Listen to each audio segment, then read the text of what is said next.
જય શ્રી કૃષ્ણ મિત્રો, કેમ છો? મજામાં ને? આજે આપણે બનાવીશું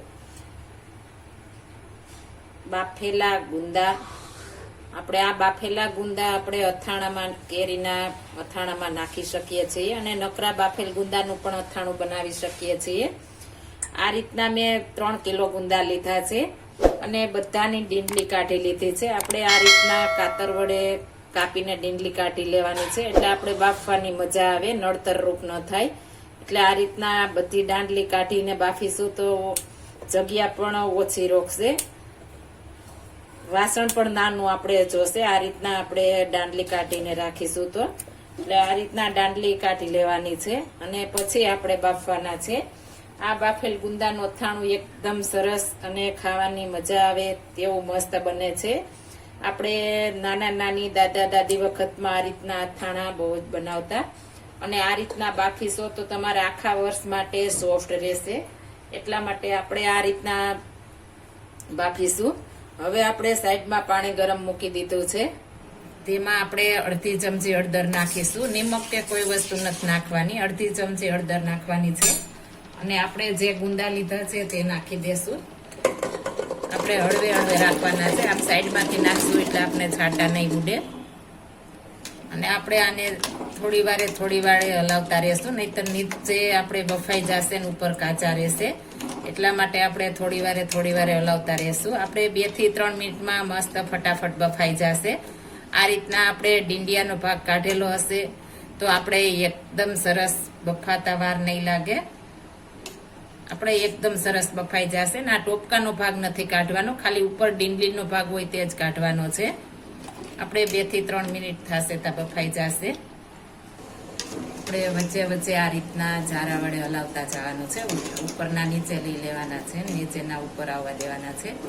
આ રીતના બફાવા દેશું. તો આપણે સરસ બફાઈ ગયા છે. આ રીતના આપણે પોચા થાય એટલે ત્યાં સુધી બફાવા દેવાના છે. હવે આપણે બફાઈ ગયા છે તો આને આપણે જારા વડે બહાર કાઢી લેશું, એટલે એકદમ સરસ પાણી નીકળી જાય. પાણી આપણે રહેવાનું દેવાનું, આ રીતના આપણે કાઢી લેશું. આપણે સરસ બફાઈ ગયા છે. હવે થોડી વાર ઠંડા થવા દેશું, વરાળ નીકળે ત્યારબાદ જ આપણે આગળની પ્રોસેસ કરવાની છે.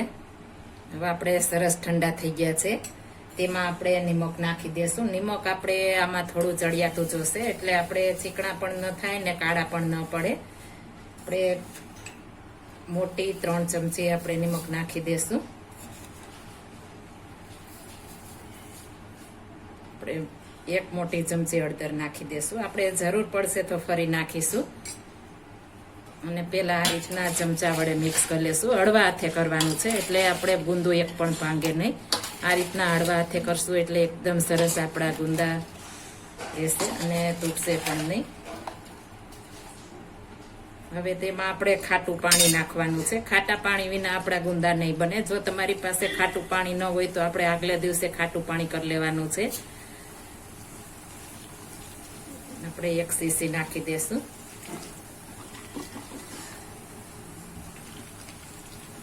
મેં આગલે દિવસે કેરીનું અથાણું કરી લીધું છે, ગોળ કેરીનું, એટલા માટે મારી પાસે પાણી ખાટું પડ્યું. તમારે ગોળ કેરીનો વિડીયો જોવો હોય તો તમે મારી ચેનલમાં જોઈ શકો છો. કાલે મારે મુકાઈ ગયો છે. આ રીતના હાથ વડે હવે હળવા હાથે થોડી વારે હલાવતા રહેશું અને આને 10 થી 12 કલાક માટે આપણે આમાં રહેવા દેવાના છે. એટલે એકદમ નિમક અને ખટાશ ચડી જશે તો આપણી ચીકાશ પણ દૂર થશે. હવે આને રહેવા દેશું. આપણે ગુંદામાં સરસ મીઠું ચડી ગયું છે. હવે આને ગુંદા આપણે 2 થી 3 દિવસ માટે છાંયે પંખા નીચે સૂકવી દેશું. આ રીતના આપણે એકદમ પીળા થઈ જાય ત્યારબાદ સૂકવવાના છે, એટલે એકદમ સરસ રહેશે. આપણે 2 થી 3 દિવસ માટે પંખા નીચે સૂકવી દેશું. આપણે સરસ 2 દિવસમાં સુકાઈ ગયા છે. આ રીતના સુકાવા દેવાના છે તો જ આપણા અથાણું સારું રહેશે. આ રીતના સૂકવીને આપણે જે અથાણું કર્યું હોય કે ગોળ કેરીનું હોય કે આપણે ફક્ત ગુંદાનું કરવું હોય તો આમાં તમે હવે ભેળવી શકો છો. આ ગુંદા આપણે આ રીતના સૂકવશું એટલે જરા પણ ચીકણું નહીં થાય અને કડક પણ ગુંદું નહીં રહે, આપણે એકદમ સોફ્ટ રહેશે. આપણે જો ઠરિયા કાઢ હોય તો ઠરિયા પણ કાઢી શકીએ છીએ. આ રીતના દબાવીને પાણી ન નીકળે તે રીતના આપણે સુકાવી દેવાના છે. દબાવીને પાણી નીકળે તો આપણે રહેવા દેવાના છે. એટલે આ પરફેક્ટ આપણે સુકાઈ ગયા છે.